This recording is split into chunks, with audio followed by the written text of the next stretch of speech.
bahayanya orang semangat beribadah tapi minim ilmu. Bahaya.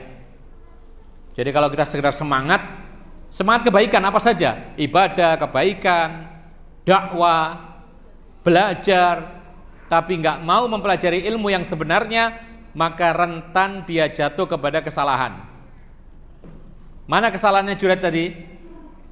Dia teruskan sholatnya sunnah, sementara dia dipanggil ibunya, wajib memenuhi panggilan ibunya. Ya, maka inilah salah satu, yaitu apa? Dampak buruk ketika seseorang itu minim ilmu. Meskipun rajin beribadah, tapi kalau minim ilmu kadang-kadang jatuh kepada kesalahan. Pernah ingat atau mungkin antum masih ingat bagaimana seorang yang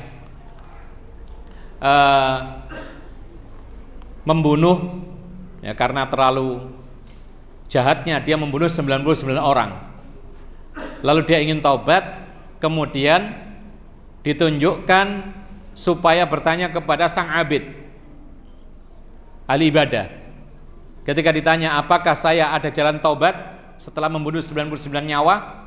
Maka sang abid kaget. Kemudian dia mengatakan, tidak ada jalan, terlalu besar dosamu. Akhirnya dibunuh juga sang abid.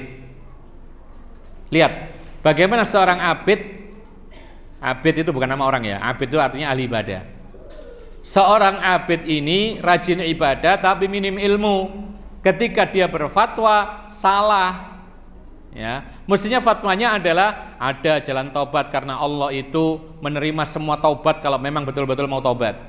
Ya, wa tubu ilallahi jami'an dan lain sebagainya. Ada ayat-ayat yang menyatakan demikian. Tapi karena dia salah berfatwa, meskipun dia ahli ibadah, tapi ketika minim ilmu salah, akhirnya apa? Orang yang bertanya nggak jadi tobat, malah dia jadi korban yang ke-100. Ya. Oleh karena itu ikhwanna fiddin, azakumullah, inilah bahayanya terlalu semangat tapi tidak didasari ilmu. Berdakwah juga demikian, semangat, tapi minim ilmu, sehingga akhirnya nabrak-nabrak, salah-salah.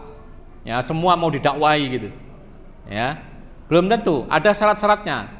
Sebagaimana kemarin kita sebutkan, ada 5 atau 6 syarat itu kemarin.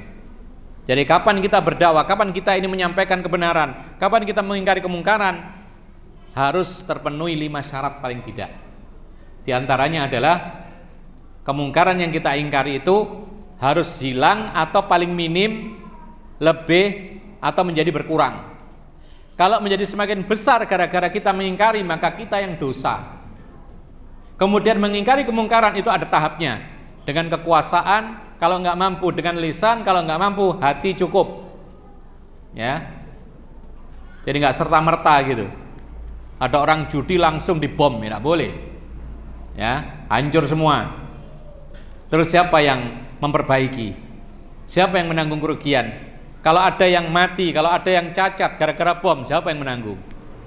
Padahal orang Islam itu mahal nyawanya, yaitu diatnya, gantinya itu adalah 100 ekor unta.